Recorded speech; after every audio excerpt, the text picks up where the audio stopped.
जय श्री राधे कृष्णा। आप सभी को शरद पूर्णिमा की बहुत बहुत शुभकामनाएं। हर वर्ष आश्विन मास की पूर्णिमा तिथि को शरद पूर्णिमा का व्रत रखा जाता है। यह व्रत लक्ष्मी पूजन के लिए उत्तम माना जाता है। इस पूर्णिमा के दिन खीर का बहुत महत्व है। अब इस प्रकार से है शरद पूर्णिमा की पौराणिक कथा। एक बार एक गांव में एक व्यापारी रहता था जो व्यापार के मामले में बहुत ही निपुण था। गांव के सभी लोग व्यापारी की बहुत प्रशंसा किया करते थे और उसे ही व्यापार की सभी वस्तुएं खरीदा करते थे। उस व्यापारी की 2 बेटियां थी।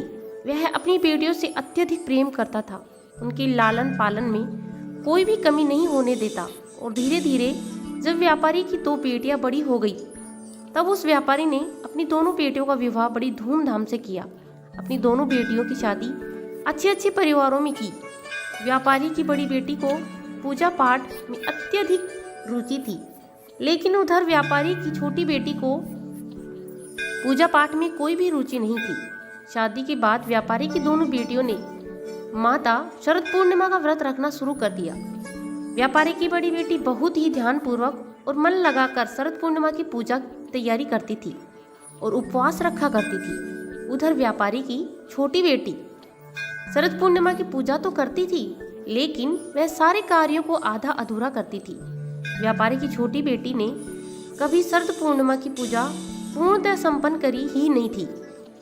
उधर व्यापारी की बड़ी बेटी ने हमेशा से शरद पूर्णिमा की पूजा मन लगाकर की थी और उसको संपन्न भी किया था, जिसके फलस्वरूप व्यापारी की बड़ी बेटी को संतान की प्राप्ति हुई। उसने बच्चे सही सलामत और स्वस्थ हुए। उधर व्यापारी की छोटी बेटी के कोई संतान नहीं हुई थी। जब भी कोई संतान नहीं होती थी तो वह तुरंत मर जाती थी।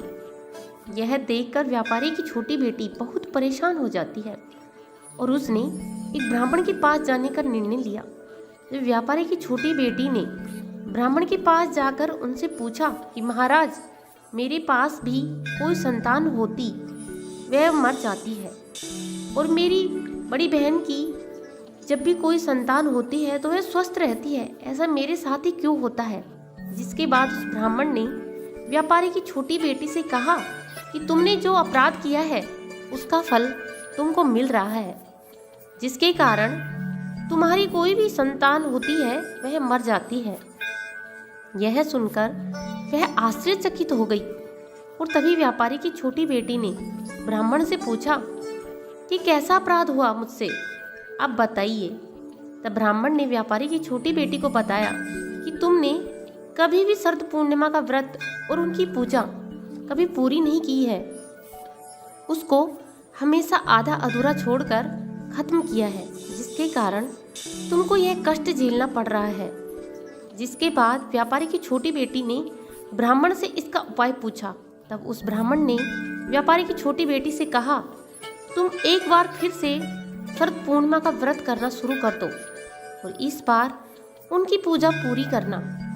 जिसके बाद व्यापारी की छोटी बेटी ब्राह्मण की बात मानकर शरद पूर्णिमा की पूजा करने की तैयारी करने लगी और व्रत भी रखा। इस बार पूजा संपन्न भी की, लेकिन हर बार की तरह इस बार भी जब व्यापारी की छोटी बेटी को संतान की प्राप्ति हुई तब उनकी संतान एक बार फिर से उनके बाद मर गई, जिसको देखकर वह बहुत क्रोधित हो गई। जिसके बाद उसने अपनी बड़ी बहन को अपने घर बुलाया ताकि वह उससे बदला ले सके कि मेरे साथ ही ऐसा क्यों होता है। इसके लिए व्यापारी की छोटी बेटी ने एक पाटे में अपने मरे हुए बेटे को लिटा दिया और उसे ऊपर से एक चादर से उसको ढक दिया जिससे वह दिखे नहीं, और अपनी बड़ी बहन को अपने घर बुलाया।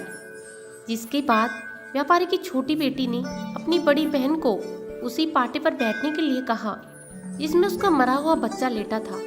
जैसे ही उसकी बड़ी बहन उस पाटे पे बैठने लगी तब उसको कुछ अजीब सा लगा, जिसको देखने के लिए वह उठी और उसने देखा कि नीचे तो एक बच्चा लेटा है, जिसको व्यापारी की बड़ी बहन ने छुआ तो वह मरा हुआ बच्चा जोर जोर से रोने लगा। जिसके बाद व्यापारी की बड़ी बेटी ने अपनी छोटी बहन से कहा कि तुम मुझसे यह क्या करवाने जा रही थी। अभी तुम मुझसे अपने बच्चे की मृत्यु करवा देती और मैं कितना बड़ा अपराध कर देती। जिसके बाद उसकी छोटी बहन ने अपनी बड़ी बहन को बताया कि यह बच्चा तो पहले से ही मर चुका था, लेकिन जैसे ही तुमने इस बच्चे को छुआ है वह पुनः जीवित हो गया। तुमने मेरे बच्चे को नया जीवन दिया है। यह चमत्कार देखकर सभी लोगों ने भी शरद पूर्णिमा का व्रत किया और सभी ने पूजा करनी शुरू कर दी। शरद पूर्णिमा को अधिकतर उत्तर भारत में रहने वाले लोग मानते हैं और जब आश्विन की पूर्णिमा होती है तो उसे ही सभी लोग शरद पूर्णिमा कहते हैं।